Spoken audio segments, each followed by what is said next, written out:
Hello বন্ধু, cooking with Anusha চ্যানেলে আপনাকে অনেক অনেক স্বাগত। আজকে আমি গরম গরম রুটির সঙ্গে নিরামিষ আলু ফুলকপির রেসিপি নিয়ে আপনার সামনে হাজির হয়েছি। আশা করছি ভালো লাগবে।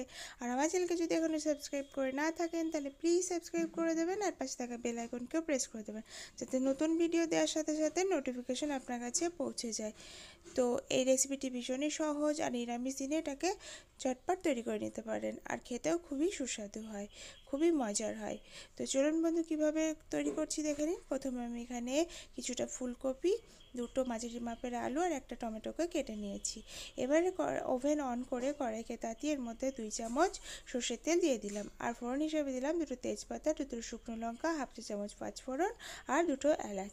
আর কেটে রাখা সবজিগুলোকে এবারে এর মধ্যে দিয়ে দিচ্ছি। আমি হাই ফ্লেম করে এগুলোকে ভেজে নেব। এবার দিচ্ছি 1 চামচ হলুদ গুঁড়ো, 1 চামচ লবণ দিয়ে ভালোভাবে এগুলোকে ভেজে নেব ঢাকা দিয়ে দিয়ে। এবার একটুখানি নাড়াচাড়া করে ঢাকা দিয়ে দিচ্ছি। এবারে ঢাকনা খুলে কিছুক্ষণ নাড়াচাড়া করে দেবো। নাড়াচাড়া করতেই দেখবো যে যে সবজির জল রয়েছে ওই জলটা বেরিয়ে আসছে। তো ভাজতে ভাজতে এভাবে জল বেরিয়ে আসবে আর সবজি ভাজা হয়ে যাবে আর ভেতর থেকেও কুক হয়ে যাবে। এবার কেটে রাখা একটা টমেটো ওটা দিয়ে দিলাম, আবারও ঢাকা দিয়ে দিলাম। ঢাকা দিয়ে একটু টমেটোগুলো শুদ্ধ নরম হয়ে গেছে, আবারও ঢাকনা খুলে কিছুক্ষণ নাড়াচাড়া করে দিতে হবে। এবারে 4টে কাঁচা লঙ্কা চেড়ে দিয়ে দিলাম, 2 চামচ আদা বাটা, 1 চামচ জিরে গুঁড়ো আর 1/4 ভাগের 1 ভাগ হচ্ছে হিং দিলাম, আর 1 চা চামচ মতো কাশ্মীরি লাল লঙ্কার গুঁড়ো দিয়ে দিলাম। এবার এগুলোকে ভালোভাবে ভাজতে হবে, ভেজে নিতে হবে কিছুক্ষণ।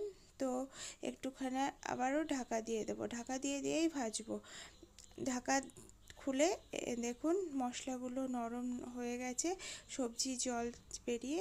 এবার একটুখানি জল দিয়ে দেবো, তাহলে আর একটু মশলাগুলো গুঁড়ো মশলা যেহেতু সেই জন্য জল দেওয়া আরও একটু সফট হয়ে যাবে সবজির সঙ্গে ভাজতে ভাজতে।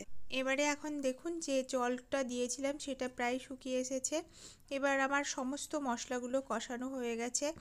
এবার ঢাকা দিয়ে আরও কিছুক্ষণ কষিয়ে নেব। দেখুন, তো ঢাকা খুলে একটুখানি নেড়ে দিতে হবে, নেড়ে দিয়ে একটুখানি আরও কিছুক্ষণ ভেজে নিতে হবে। আমার সুন্দর ভাজা হয়ে এসেছে। এবারে কিছুটা জল দিয়ে দেব। আপনারা আপনাদের প্রয়োজন অনুযায়ী যতটা গ্রেভি প্রয়োজন ততটাই জল দেবেন।